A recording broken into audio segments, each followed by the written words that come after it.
तो आपका बहुत बहुत स्वागत है आज की इस नई वीडियो में। ये जो आप पीडीएफ देख रहे हैं यहाँ पे, ये कलाम एकेडमी का है ना। तो इसमें आज हम देखेंगे यहाँ पे पंडित दीनदयाल उपाध्याय के बारे में। इनका नाम आपने सुना होगा वर्ष 2016 में, है ना। वर्ष 2016 में क्या मनाई गई थी, यहाँ पे जयंती मनाई गई थी बीजेपी के द्वारा एकदम जोर शोर से, है ना।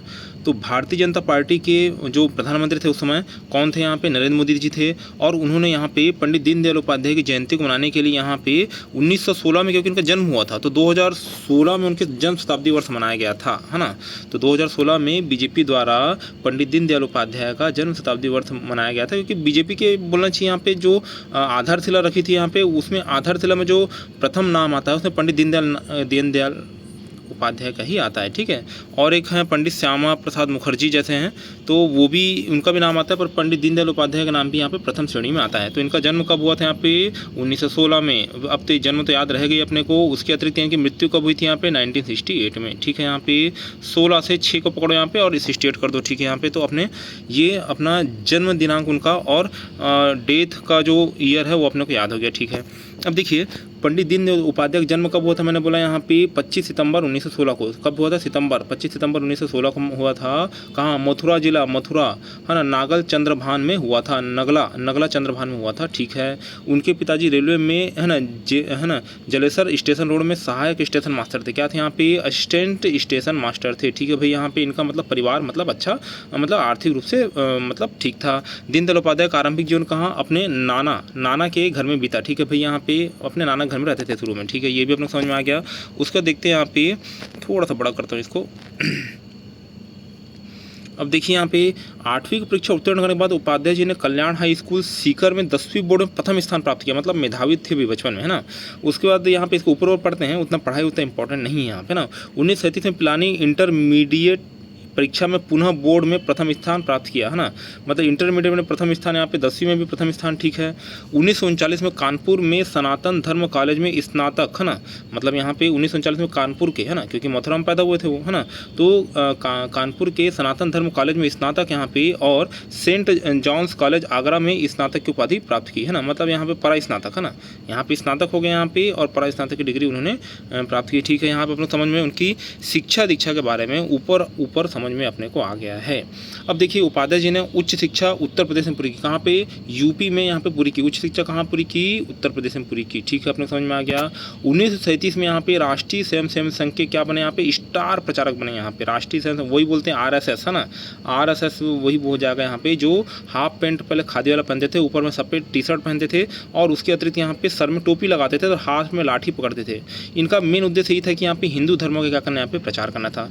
तो 1937 में राष्ट्रीय स्वयंसेवक संघ के क्या बने, यहाँ पे स्टार प्रचारक कौन बने, पंडित दीनदयाल उपाध्याय, है ना। अब देखिए यहाँ पे 1925 ये इसकी स्थापना कब हुई थी, अपने को याद रखना है, 1925 में हुई थी ना, 1925 में हुई थी यहाँ पे, है ना। अब देखिए यहाँ पे 1951 में जो भारतीय जनता पार्टी जो वर्तमान में चल रही है, उसका सबसे जो जड़ बोलना चाहिए यहीं से चालू हुई थी ना, 1951 से, जब राजनीतिक दल के रूप में यहाँ पे जनसंघ की स्थापना, क्योंकि 1947 हमारा देश आज़ाद हुआ, 1950 में संविधान बना यहाँ पे, और उसके बाद यहाँ पे कांग्रेस जो दल है उसका वर्चस्व था। तो 1950 के बाद यहाँ पे 1951 में एक नए दल की आवश्यकता महसूस हुई कि कांग्रेस से पृथक एक दल की होना चाहिए, है ना, ताकि एक मतलब यहाँ पे कांग्रेस के मतलब प्रत्युत्तर देने के लिए, उनको जवाब देने के लिए कोई ना कोई दल यहाँ पे हो। तो 1951 में यहाँ पे राजनीतिक दल के रूप में जनसंघ की स्थापना, क्या, ओनली जनसंघ, है ना। तो श्यामा प्रसाद मुखर्जी मैंने पहले ही बताया यहाँ पे इसके अध्यक्ष थे, और संगठन मंत्री कौन थे यहाँ पे, पंडित दीनदयाल उपाध्याय थे, है ना। अब देखिए 1953 में उपाध्याय जनसंघ के महामंत्री बने। 1953 में क्या बन गया, यहाँ पे महामंत्री बन गया। पहले संगठन मंत्री थे, अब 1953 में क्या बन गया, महामंत्री बन गया, ठीक है। अपने समझ में आ गया। दिसंबर 1967 में, है ना, दिसंबर अब 67 में क्या बन गया, यहाँ पे कालीकट अधिवेशन, एक कालीकट, है ना, एक जगह का नाम है। उस अधिवेशन में यहाँ पे इनको जनसंघ जो उनको राजनीतिक पार्टी उसका अध्यक्ष बना दिया गया, है ना। अब श्यामा प्रसाद मुखर्जी का मामला खत्म हो गया, 1951 में थे। 1967 में कौन बन गया, अब यहाँ अध्यक्ष कौन बन गया, यहाँ पे अपना मैंने दीनदयाल उपाध्याय के बारे में बताया, है ना। अब उपाध्याय जी मात्र 44 दिन ही जनसंघ के क्या रहे, यहाँ पे अध्यक्ष रहे, और 11 फरवरी 1968 को मुगल सराय रेलवे स्टेशन यूपी में इनका संदेहास्पद रूप से क्या हो गया, मृत्यु हो गई, है ना। कब हुआ, 11 फरवरी 1968 को मुगल सराय रेलवे स्टेशन में क्या हो गया, मृत्यु हो गई। इनकी मौत की जांच के लिए न्यायमूर्ति वाई.वी. चंद्रचूड़, है ना, इसको याद रखना है, वाई.वी. चंद्रचूड़ को, है ना, वाई.वी. चंद्रचूड़, है ना, उच्च न्यायालय, है ना, मतलब यहाँ पे बॉम्बे उच्च न्यायालय में। अब कहाँ हुआ था, यहाँ पे मुगल सराय रेलवे स्टेशन यूपी में हुआ था, और जांच दल कहाँ बना, यहाँ पे मुंबई में वाई.वी. चंद्रचूड़ की अध्यक्षता में, है ना, ठीक है, आयोग बैठा। अब देखिए यहाँ पे आचार्य कृपलानी ने इन्हें देवी गुण संपन्न व्यक्ति बताया। मतलब देवी गुण संपन्न व्यक्ति कौन है, दीनदयाल उपाध्याय, इनके नाम में ही दीनदयाल, है ना, दीनदयाल, दीनदयाल यहाँ पे, मतलब यहाँ पे दीनदयालु क्या करना है, यहाँ पे सेवा करना, है, दीन के ऊपर दया करना, उसी नाम के आधार पर ही क्या करेंगे, अपना काम करेंगे। तो दीनदयाल, तो दीनदयाल, तो देवी गुण तो रहेगा भी इनमें, देवी गुण, है ना। तो देवी गुण संपन्न व्यक्ति कौन बोलते हैं, यहाँ पे आचार्य कृपलानी जी बोलते हैं। डॉक्टर श्यामा प्रसाद मुखर्जी क्या बोलते हैं, यदि मेरे पास दीनदयाल होते, यदि मेरे पास 2 दीनदयाल होते तो मैं भारत की राजनीति को क्या बदल देता है, यहाँ पे चेहरा ही बदल देता, है ना, क्योंकि पहले से ही बचपन से ही क्या थे, यहाँ पे दीनदयाल उपाध्याय मेधावी थे, और ये श्यामा प्रसाद मुखर्जी जो 1951 में यहाँ पे जनसंघ के अध्यक्ष थे, है ना, तो वो क्या बोलते हैं, यदि मेरे पास 2 दीनदयाल होते तो मैं भारतीय राजनीतिक चेहरा बदल देता। अरे भाई, जब इतना ही यहाँ पे आपको दीनदयाल पसंद थे तो 1951 में उनको अध्यक्ष ही बना देना था फिर, है ना, 1967 तक इंतजार क्यों करा यहाँ पे, है ना, तो वही समझने वाली बात है। अब देखिए, दीनदयाल उपाध्याय कोई राष्ट्रीय उत्तराधिकारी कौन थे, अटल बिहारी वाजपेयी थे, है ना। यही बीजेपी, लाल कृष्ण आडवाणी और यहाँ पे अटल बिहारी वाजपेयी ने यहाँ पे बीजेपी का गठन किया था भाई, यहाँ पे ना, वेरी इंपॉर्टेंट है, यहाँ पे इसको याद रखना, स्टार मार्क, है ना। अभी जनसंघ चल रहा है, अभी जनसंघ के ऊपर ही रहो, बीजेपी में बाद में आएंगे, है ना। अब देखिए, प्रसिद्ध कथन क्या है यहाँ पे, आर्थिक योजनाओं और आर्थिक प्रगति की माप समाज के ऊपर की सीढ़ी पर पहुँचे व्यक्ति से नहीं, बल्कि सबसे नीचे स्तर पर विद्यमान व्यक्ति से होती है। कौन बोलते हैं यहाँ पे, है ना, उपाध्याय जी बोलते हैं यहाँ पे। तो अंबानी से आप यहाँ पे वो आर्थिक स्थिति का आकलन मत लगाओ, आप दीनदयाल जो भिखारी यहाँ पे दीनदयालु लोग हैं उनसे आप यहाँ पे आर्थिक स्थिति लगाओ कि भारत में कितने दीनदयालु या फिर भिखारी व्यक्ति हैं या जो गरीब व्यक्ति हैं, है ना। अंबानी से आप इसका, अमीरों से इसका अंदाजा मत लगाओ, सिर्फ गरीबों से क्या लगाओ, यहाँ पे अंदाजा लगाओ, ठीक है। यहाँ पे सिद्धांतहीन मतदाता सिद्धांतहीन राजनीतिक जनक है, मतलब मतदाता अगर सिद्धांतहीन है, उसको वो अपने वोट करने का उनको मतलब भानी नहीं है, किसको वोट देना है, क्या वोट देना है, अपने मतदान का वो अच्छे से उपयोग नहीं कर रहे हैं, तो वही सिद्धांत राजनीति क्या करते हैं, यहाँ पे उसके जनक करते हैं। क्योंकि उस समय सिर्फ कांग्रेस को ही आंख मूंद कर वोट दिया जा रहा था ना, बीजेपी या फिर ये बोलना चाहिए जनसंघ को या जनता दल को यहाँ पे वोट नहीं मिल रहा था। तो वो इसी प्रत्युत्तर में बोले कि मतदाता ही जब सिद्धांत थी ना, तो सिद्धांत राजनीति क्या करेंगे, वो जनक करेंगे, क्योंकि कांग्रेस उस समय यहाँ पे बहुत समय तक क्या थी, यहाँ पे सत्ता में थी, है ना। तो ये हो गया भाई यहाँ पे।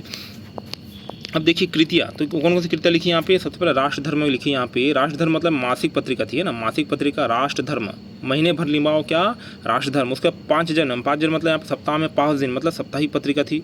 उसका स्वदेश यहाँ पे ये दैनिक अखबार था। तो इस टाइप से यहाँ पे अपने याद रखना है, राष्ट्र धर्म का महीने भर निभाना है, तो ये क्या हो गया, मासिक पत्रिका। 5 जन मतलब क्या हो जाएगा, साप्ताहिक पत्रिका, और स्वदेश क्या हो जाएगा, अपने यहाँ पे दैनिक अखबार हो जाएगा। 2 उपन्यास लिखे यहाँ पे, चंद्रगुप्त मौर्य, ये चंद्रगुप्त मौर्य वही चाणक्य का क्या बोलना चाहिए यहाँ पे, शिष्य, है ना, चाणक्य शिष्य यहाँ पे था, जिस, है ना, वही शिष्य था जिसको यहाँ पे चाणक्य ने यहाँ पे उसको बैठाल करके यहाँ पे राजा बनाया। और मौर्य वंश की क्या थी, यहाँ पे स्थापना किसने की थी, चाणक्य ने की थी, चाणक्य विष्णुगुप्त, है ना। उसका तो अपने कौन सा उपन्यास लिखे यहाँ पे, जगतगुरु शंकराचार्य, ठीक है ना। अब पुस्तक क्या लिखी यहाँ पे, अखंड भारत क्यों, मतलब भारत अखंड ही क्यों हुआ, है ना, मतलब यहाँ पे पाक और यहाँ पे इंडिया क्यों बने, है ना। भारत अखंड नहीं होना था, यहाँ पे उसको खंडित नहीं होना था, उसको एक मतलब यहाँ पे एकात्मक रूप से रहना था, ऐसा वो बोलते हैं। द 2 प्लान्स 2 हैं, पर यहाँ पे 3 चीज़ बता रहे हैं, प्रोमिसेस, परफॉर्मेंस और प्रॉस्पेक्ट्स, ये 3 चीज़ वो बता रहे हैं, ठीक है। यहाँ पे प्लान 2 है, पर यहाँ पे 3 चीज़ बता रहे हैं भाई यहाँ पे। अब देखिए भारतीय अर्थनीति के बारे में बताया। अर्थ मतलब यहाँ पे पैसा, है ना, तो पैसा किस दिशा में आप मोड़े की विकास की एक दिशा में, मतलब यहाँ पे उसका उपयोग किया जा सके, है ना। उसका देखिए यहाँ पे एकात्म मानववाद हो जाएगा यहाँ पे। और उसका क्या हो जाएगा यहाँ पे, डिवैल्यूएशन अ ग्रेट फॉल 1966, है ना। तो यहाँ पे एकात्म मानववाद हो गया यहाँ पे, और यहाँ पे डिवैल्यूएशन हो जाएगा। और एक लास्ट में याद रखना है यहाँ पे, जनसंघ सिद्धांत और नीति के बारे में, है ना, ये हो गया। अब देखिए उपाध्याय के आर्थिक विचार और एकात्मक अर्थ चिंतन, है ना। तो उपाध्याय के आर्थिक विचार और एकात्मक अर्थ चिंतन क्या क्या हो जाएगा यहाँ पे, देखते हैं यहाँ पे।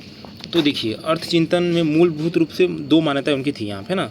समग्र समन्वित एकात्म विश्व दृष्टि, मतलब यहाँ पे व्यक्ति या समाज, व्यष्टि समष्टि अलग अलग नहीं है भाई। यहाँ पे व्यक्ति समाज को आप अलग अलग रूप से देख रहे हो, यहाँ पे व्यष्टि और समष्टि को अलग अलग देख रहे हो, ये अलग अलग नहीं है, बल्कि यहाँ पे एक सावयवी है या पूरक होना चाहिए, एक ही है, अलग अलग नहीं है ना।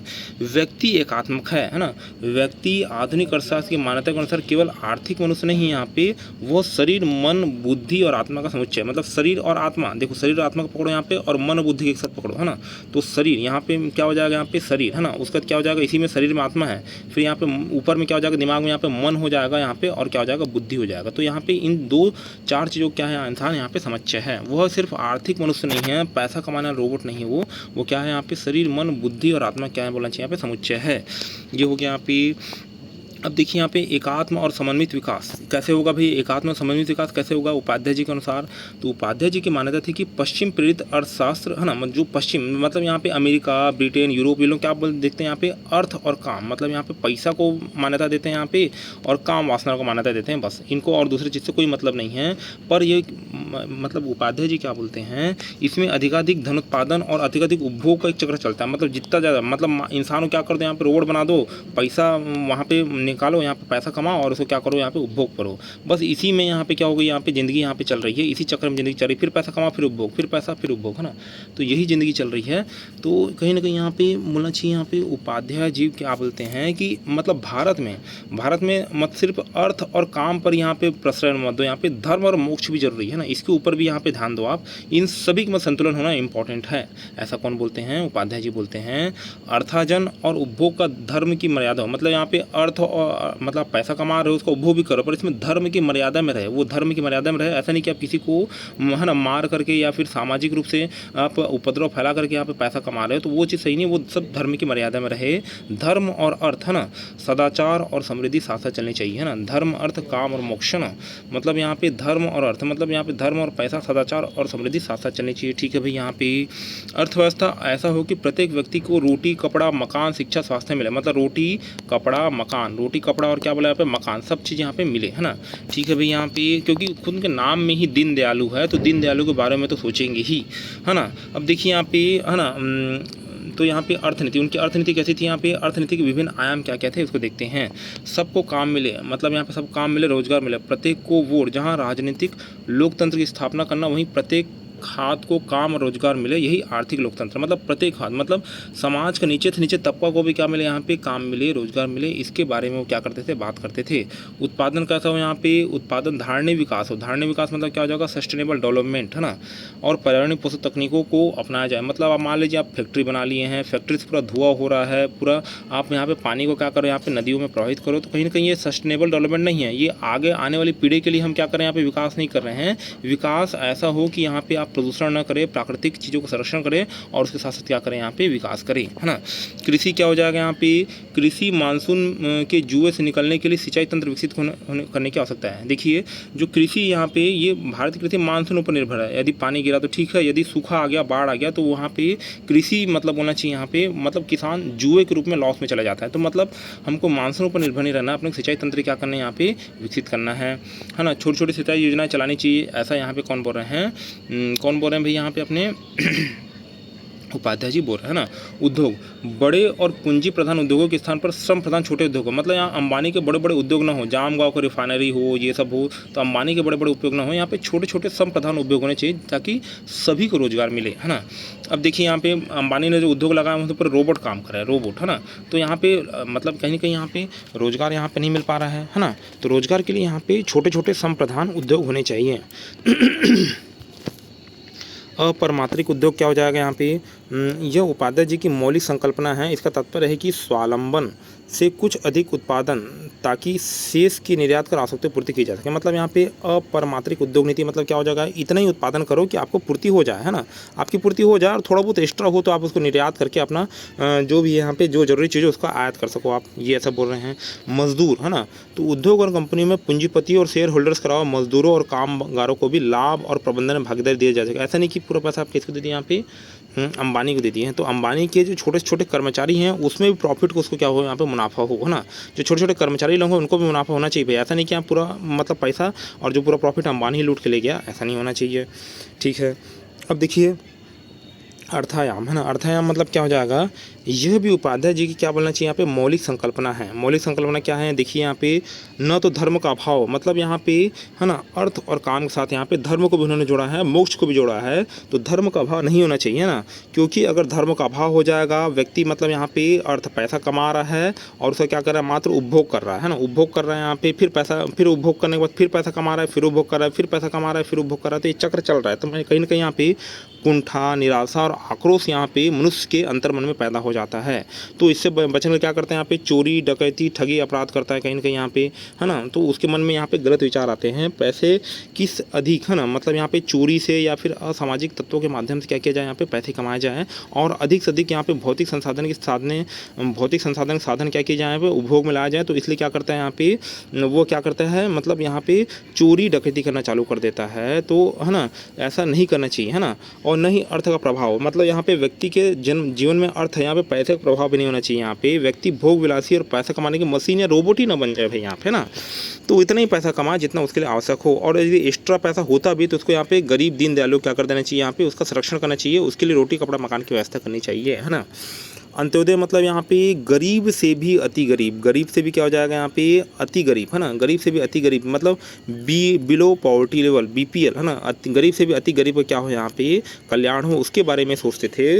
उनकी यह मान्यता जॉन रस्की की अंटू द लास्ट, मतलब यहाँ पे मतलब अंतिम से अंतिम व्यक्ति तक क्या पहुँचे यहाँ पे मतलब सरकार की योजनाओं का लाभ पूछे और उनका कल्याण हो, है ना। तो वो कहाँ से लेते हैं भावनाओं को, यहाँ पे जॉन रस्किन के अंटू द लास्ट 1860 से और गांधी जी के सर्वोदय आंदोलन से इसको लेते हैं, है ना।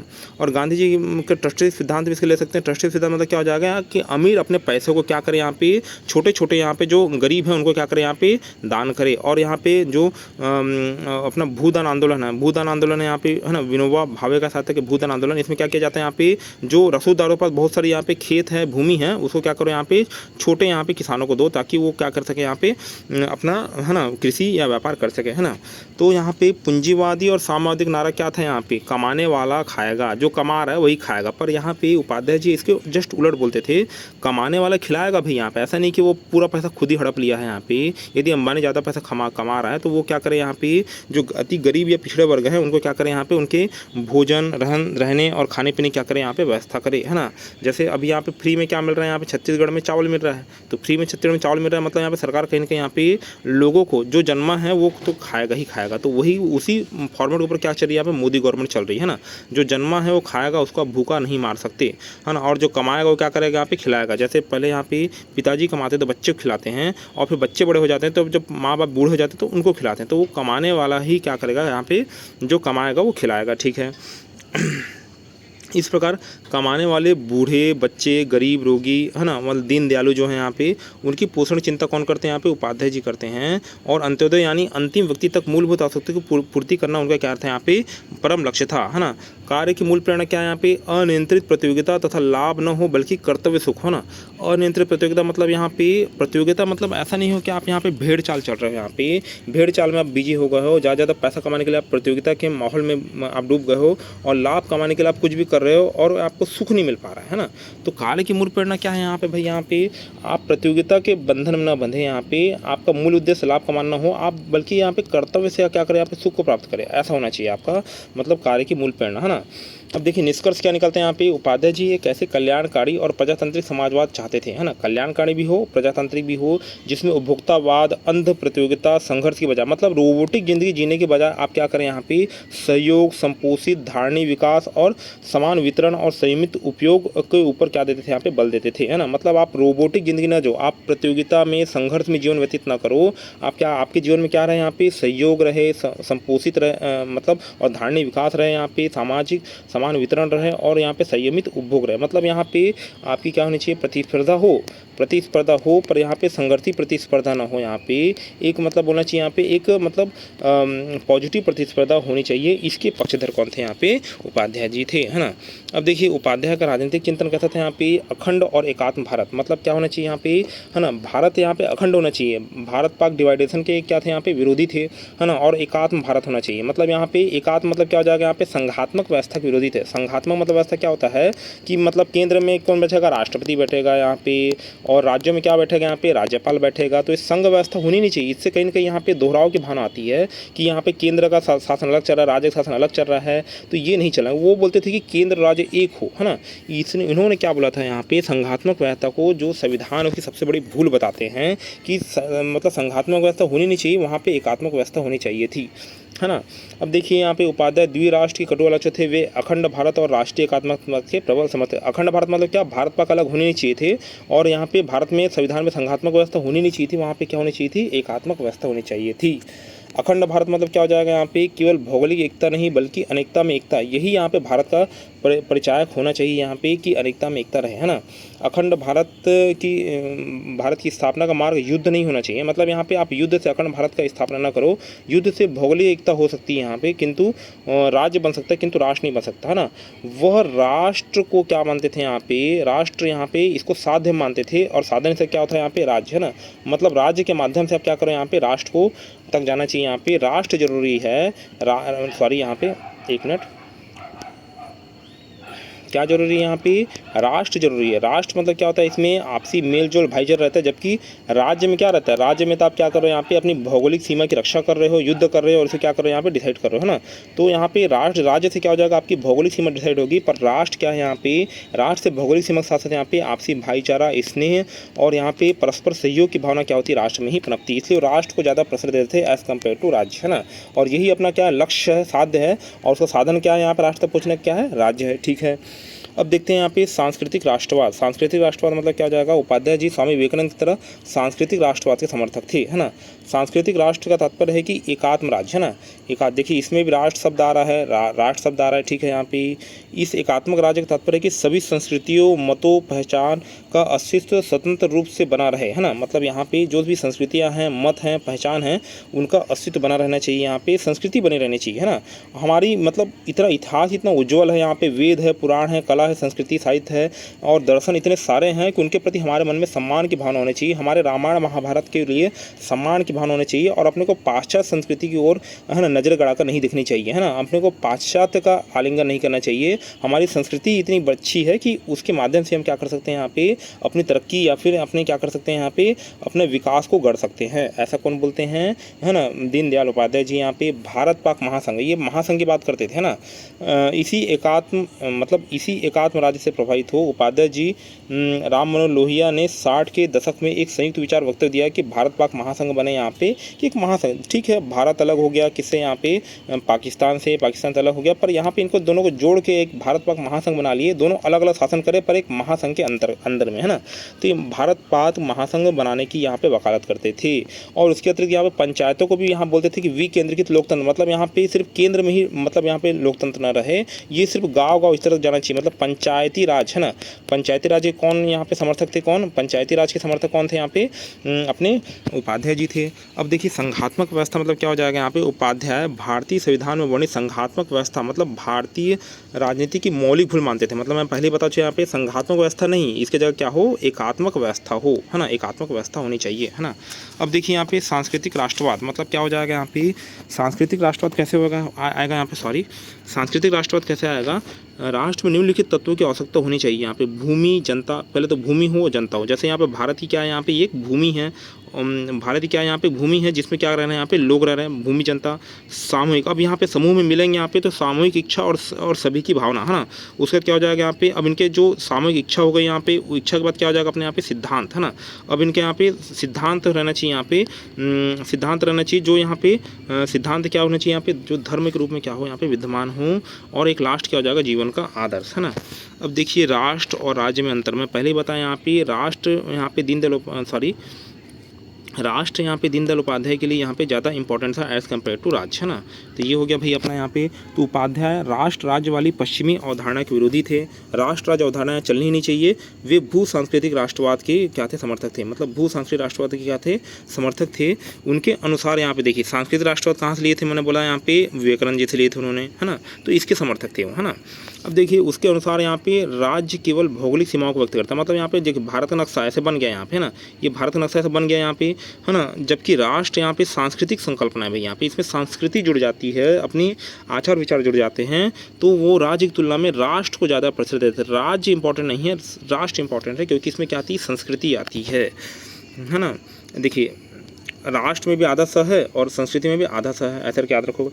उपाध्याय जी का मानना था कि राष्ट्र और राज्य के मध्य साधन साधक संबंध है, मतलब यहाँ पे राष्ट्र क्या है, साधन है, साध्य है, मतलब ये लक्ष्य है यहाँ पे, और राज्य क्या है, अपना साधन है, ठीक है ना। राष्ट्रवाद में संकीर्णता का कोई स्थान नहीं है, मतलब संकीर्णता की भावना होती नहीं राष्ट्रवाद में, जबकि मानव चेतना है ना की चरम अभिव्यक्ति विश्व हितों के साथ है ना एकाकार हो जाने में, मतलब यहाँ पे मानव चेतना की चरम अभिव्यक्ति क्या है, यहाँ पे विश्व हित, मतलब विश्व का हित देखना चाहिए। अभी क्या कर रहे हैं यहाँ पे ट्रम्प, क्या कर रहे हैं है ना, ईरान और क्या कर रहे हैं यहाँ पे पर क्या कर रहे हैं यहाँ पे बम दाग रहे हैं, इजराइल बम दाग रहा है। तो कहीं ना कहीं यहाँ पे वसुधैव कुटुंबकम की भावना क्या होनी, चरितार्थ नहीं हो पा रही है। सभी को मिलजुल के रहना चाहिए, ऐसा कौन बोलते हैं, उपाध्याय जी बोलते हैं। राष्ट्र एवं दल, और राष्ट्र एवं दल में भी राष्ट्र को ही यहाँ पे बहुत इंपॉर्टेंट मानते हैं, दल इंपॉर्टेंट नहीं है ना।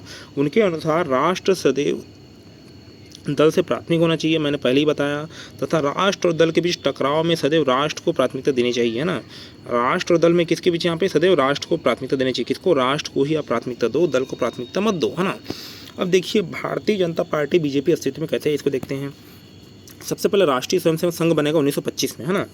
आरएसएस एक भारत का हिंदू राष्ट्रवादी संगठन है जो वीर सावरकर वाले उग्र सांस्कृतिक राष्ट्रवाद में विश्वास करता है ना। मतलब उग्र सांस्कृतिक राष्ट्रवाद, मतलब यहाँ पे लाठी धरते मतलब ये उग्र है ना, सीधी बात समझ में आ गई, है ना। इसकी स्थापना 1925 में नागपुर महाराष्ट्र में हुई थी, ठीक है भाई। यहाँ पे डॉक्टर केशव बलिराम हेडगेवरकर ने की थी, किसने, केशव बलिराम हेडगेवर ने की थी, और किसको अपनाया था यहाँ पे, उग्र सांस्कृतिक राष्ट्रवाद को उन्होंने अपनाया था। सांस्कृतिक मतलब राष्ट्रवाद, सांस्कृतिक राष्ट्रवाद तो है ही है, विवेकानंद से लिया गया, पर कैसा उग्र है और वीर सावरकर वाला राष्ट्रवाद है ये।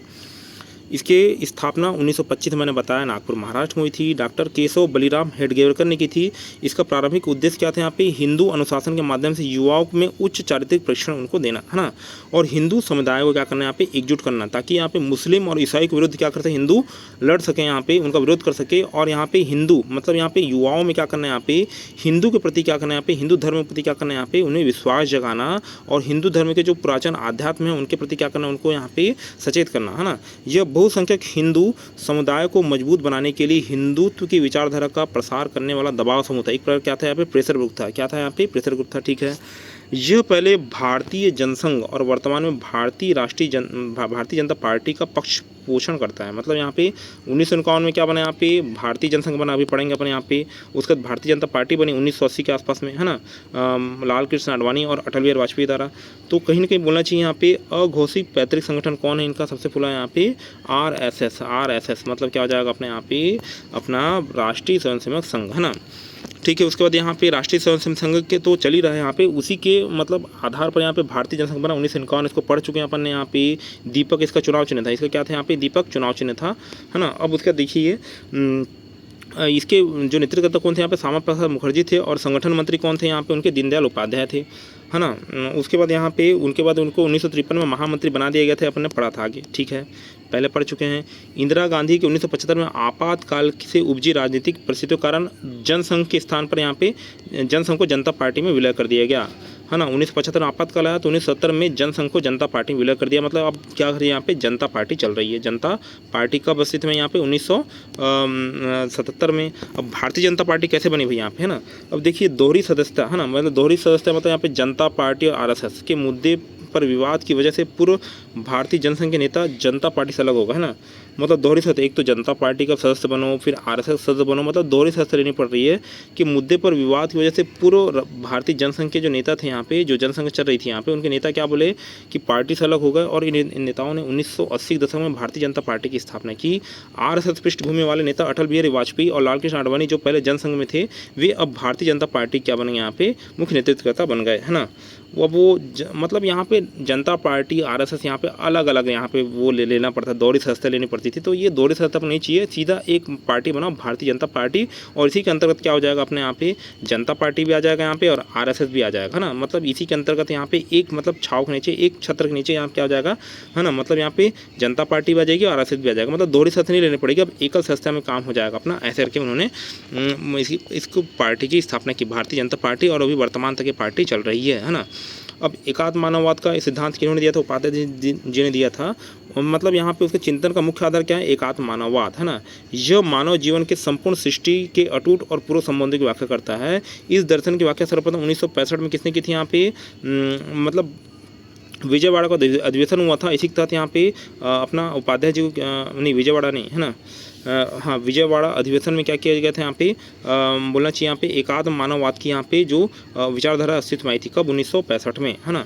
अब देखिए एकात्म मानववाद मतलब क्या हो जाएगा? यहाँ पे धर्म, अर्थ, काम, मोक्ष चारों पुरुषार्थ पर क्या दिया है? यहाँ पे उपाध्याय जी ने बल दिया है। एकात्म मानववाद व्यष्टि समष्टि यानी व्यक्ति और समाज को परस्पर विरोधी नहीं, पृथक इकाई नहीं है, बल्कि वो एक है। वही यहाँ पे एकात्म इकाइयाँ मानते हैं। व्यष्टि समष्टि व्यक्ति समाज अलग अलग नहीं है। ये सब क्या है? यहाँ पे अलग अलग मत करो, इसको एक ही गोला में पॉइंट आउट करो, है ना।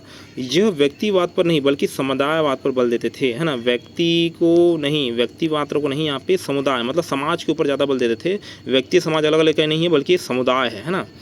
तो समुदाय के अंतर्गत क्या आ जाएगा? यहाँ पे व्यक्ति भी आ जाएगा यहाँ पे, और क्या आ जाएगा? अपना समाज भी आ जाएगा, है ना। तो इस टाइप से यहाँ पे दोनों को प्रश्रय देते थे, है ना। अब देखिए इस दर्शन के अनुसार मानव केवल भौतिक इकाई नहीं है बल्कि आध्यात्मिक अवयव, है ना। मानव केवल भौतिक इकाई नहीं है, यहाँ पे आध्यात्मिक अवयव है। यह केवल शरीर नहीं बल्कि शरीर, मन, बुद्धि, आत्मा का संयुक्त रूप है ना। शरीर, मन, बुद्धि, आत्मा क्या है? यहाँ पे संयुक्त रूप है। संपूर्ण ब्रह्मांड एक इकाई है ना। मतलब यहाँ पे मतलब यहाँ पे मानव शरीर अकेला नहीं है। ये मतलब मैं बताया था यहाँ पे शरीर और आत्मा और मन और बुद्धि के साथ पकड़ो, तो ये चार का संयुक्त रूप तो पहले पढ़ चुके हैं अपन, है ना। अब देखिए संपूर्ण ब्रह्मांड इकाई है और जड़ और चेतन तत्व परस्पर विरोधी नहीं बल्कि पूरक है ना। जड़ और क्या बोले यहाँ पे? चेतन, है ना, विरोधी नहीं है भाई यहाँ पे, है ना। एक दूसरे के विरोधी नहीं है, ये एक दूसरे के क्या है? मतलब मेल जोल से ये बने हैं, है ना। अब देखिए यहाँ पे जहाँ पूंजीवाद, व्यक्तिवाद, समाजवाद, साम्यवाद आदि विचार, है ना, विचार प्रणाली आर्थिक संसाधनों के स्वामित्व पर केंद्रित है, वहीं एकात्म मानववाद मानव के आर्थिक जीवन के अतिरिक्त यहाँ पे सामाजिक, राजनीतिक, पारिवारिक और आध्यात्मिक जीवन तक क्या बोलना चाहिए? यहाँ पे विस्तृत है ना। इस प्रकार एकात्म मानववाद एक सर्पिलाकार क्या बोलना चाहिए? यहाँ पे मंडलाकृति है जिसमें केंद्र में क्या बोला है? व्यक्ति है ना, और फिर घेरे में कम से यहाँ पे परिवार, समाज, जाति, राष्ट्र, विश्व, ब्रह्मांड स्टेप से आते हैं, है ना। तो यही है एकात्म मानववाद की संकल्पना। इस प्रकार एकात्म मानव उपाध्याय जी का यहाँ पे स्वदेशी सामाजिक आर्थिक मॉडल है। मतलब स्वदेशी सामाजिक और क्या बोलना चाहिए? यहाँ पे आर्थिक मॉडल है जो राजनीतिक लोकतंत्र साथ यहाँ पे जो राजनीतिक लोकतंत्र है ही है, साथ साथ यहाँ पे सामाजिक और आर्थिक लोकतंत्र पर भी क्या देता है? यहाँ पे बल देता है। यह अनुबंध प्रधान, है ना, पाश्चात्य संस्कृति के बजाय यहाँ पे संबंध प्रदान, मतलब अनुबंध मतलब कॉन्ट्रैक्ट बेसिस पे मत चलो, यहाँ पे संबंध बनाओ भाई, यहाँ पे, है ना, सामाजिक बंधन बनाओ। सामाजिक मतलब मनुष्य क्या है? एक सामाजिक प्राणी है, तो सामाजिक बंधन पे यहाँ पे काम चलना चाहिए, न कि अनुबंध के आधार पर। भारतीय संस्कृति का यही क्या यहाँ चलिए उद्घोष है ना। मतलब पाश्चात्य संस्कृति को आप क्या करो? यहाँ पे उसकी अवहेलना करो और भारतीय संस्कृति क्या करो? यहाँ पे अपनाओ, है ना। अनुबंध प्रधान मत करो, यहाँ पे संबंध प्रधान के ऊपर ज़्यादा जोर दो। एकात्म मानववाद का आधार व्यक्ति शुरू होकर यहाँ पे राष्ट्र, राष्ट्रों और विश्व राज्य तक जाता है। यह साम्यवादी अंतर्राष्ट्रीयवाद से अलग होगा क्योंकि साम्यवादी व्यवस्था वैचारिक आबद्धता का, है ना, अवलंबन अनिवार्य मानती है, जबकि उपाध्याय प्रत्येक राष्ट्र को अपनी प्रवृत्ति के अनुसार विकास करने का स्वतंत्र देते हैं। मतलब यहाँ पे प्रत्येक राष्ट्र यहाँ पे विकास करने के लिए क्या है? स्वतंत्र है ना। मतलब यहाँ पे किसी के ऊपर यहाँ पे बंधन या फिर कुछ ऐसा मत लाओ जिससे वो राष्ट्र विकास ना कर पाए। मतलब सभी को यहाँ पे, है ना, छूट मिलनी चाहिए विकास करने के लिए, है ना। तो यहाँ पे ये व्यक्तिगत विकास को, मतलब यहाँ पे विकास को क्या करते हैं? यहाँ पे प्रत्येक राष्ट्र को अपनी प्रवृत्ति के अनुसार विकास करने क्या देते हैं? यहाँ पे छूट देते हैं, है ना। तो वीडियो बनाने का आपका बहुत बहुत धन्यवाद। आशा करता हूँ कि, है ना, वीडियो आपको समझ में आई होगी। आपका दिन क्या हो यहाँ पे? आपका दिन क्या हो यहाँ पे? शुभ हो, है ना।